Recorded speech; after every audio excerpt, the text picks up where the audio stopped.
और फिर जब विक्रांत उसका पति बन गया तो किसी की जरूरत नहीं होगी उसकी तरफ आंख उठा के देखने की। ये आप कह रहे हैं राघव? आपको ऐसा लगता है मर्द के बिना औरत सुरक्षित नहीं रह सकती, या उसे सुरक्षित रखने के लिए एक आदमी का उसकी लाइफ में होना बहुत जरूरी है? नहीं रीत, तुम मेरी बात का अलग ही मतलब निकाल रही हो, और मुझे तो समझ नहीं आ रहा तुम्हें विक्रांत से प्रॉब्लम क्या है। क्या हम ये मेहंदी पोस्टपोन नहीं कर सकते? पर क्यों रीत? सब तैयारियां हो चुकी है, मेहमान भी आते होंगे। पता नहीं, पर मेरा मन नहीं मान रहा इस मेहंदी के लिए। कल ही इतना बड़ा हादसा हुआ उन्नति के साथ घर में, वो मोलेस्टर हमारे घर तक आ गया, आज तो इतने सारे मेहमान आएंगे। अगर उन्नति की तबीयत और खराब हो गई तो फिक्र मत करो रीत, एक पल के लिए मैं मुन्नी को अकेला नहीं छोड़ूंगा। मेरी नजरें हर वक्त उस पर रहेंगी। फिर भी क्या हम ये शादी थोड़े दिन के लिए टाल नहीं सकते? मेहंदी तो होगी,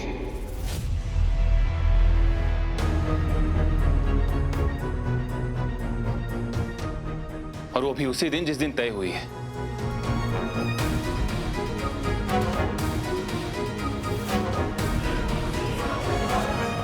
ध्रुव, तुम मुझे गलत समझ रहा है। दीदू, मैंने तुझसे बस एक चीज मांगी थी, सिर्फ एक चीज, कि तू शादी वाले दिन मम्मी की जगह ले। लेकिन तुझे देख के तो ऐसे लग रहा है कि तुझे मेरी परवाह ही नहीं।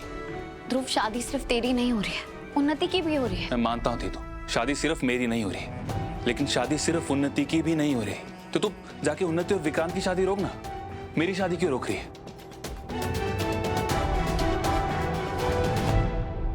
मैं कीर्ति से उसी दिन शादी करूंगा जिस तारीख को शादी तय हुई, और मैं उन्नति की खुशियों के लिए अपनी खुशियां सैक्रिफाइस नहीं कर सकता। वो लड़की पहले मुझसे बहुत कुछ छीन चुकी थी तो, लेकिन अब और नहीं। ध्रुव, तू जब भी उन्नति के बारे में बात करता है एक अलग इंसान क्यों बन जाता है? मुझे तुझे देख के ऐसा लगता ही नहीं है कि तू वही सेंसिटिव इंसान है जिससे लोगों की परवाह थी। और मुझे परवाह करनी भी नहीं है दीदू। मैंने बहुत सोचा इस बारे में, लेकिन मैं अपने ऊपर उन्नति की खुशियों को नहीं रख सकता।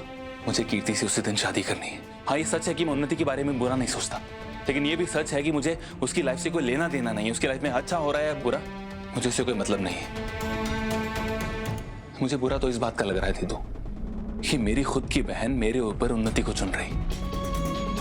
तेरा खुद का छोटा भाई जिंदगी में आगे बढ़ना चाहता है, अपनी खुशियों को चुनना चाहता है, शादी करना चाहता है, लेकिन तुझे देख के तो लग रहा है कि तुझे मेरी खुशियों की परवाह ही नहीं है। तो तुम गलत समझ रहे हो, ऐसा नहीं है। अगर ऐसा है तो फिर शादी उसी दिन होगी जिस दिन तय हुई, और आज मेहंदी। और रही बात उन्नति की, तो मुझे नहीं लगता कि उसे इस फैसले से कोई लेना देना है। मुझे लगता है कि ध्रुव सही कह रहा है।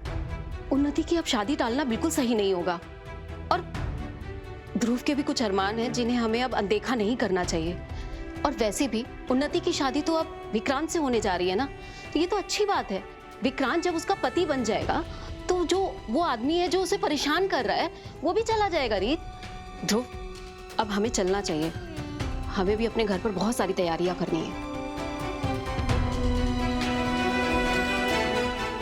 रीत, मुझे लग रहा है चाची जी सही कह रही हैं। विक्रांत अगर उन्नी की जिंदगी में आएगा तो उन्नी की जिंदगी में किरण आएगी, और फिर जब विक्रांत उसका पति बन गया तो किसी की जरूरत नहीं होगी उसकी तरफ आंख उठा के देखने की।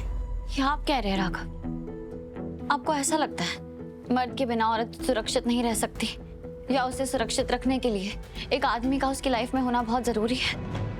नहीं रीत, तुम मेरी बात का अलग ही मतलब निकाल रही हो, और मुझे तो समझ नहीं आ रहा तुम्हें विक्रांत से प्रॉब्लम क्या है।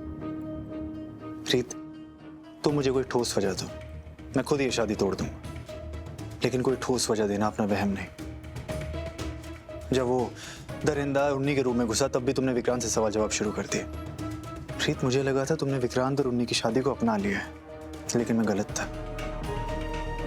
और अगर तुम्हारे पास कोई जवाब नहीं है तो प्लीज हम इस बारे में दोबारा बात नहीं करेंगे। हम आज की मेहंदी और शादी की तैयारी शुरू करेंगे। ये मेरे और उन्नी के लिए बहुत जरूरी है रीत।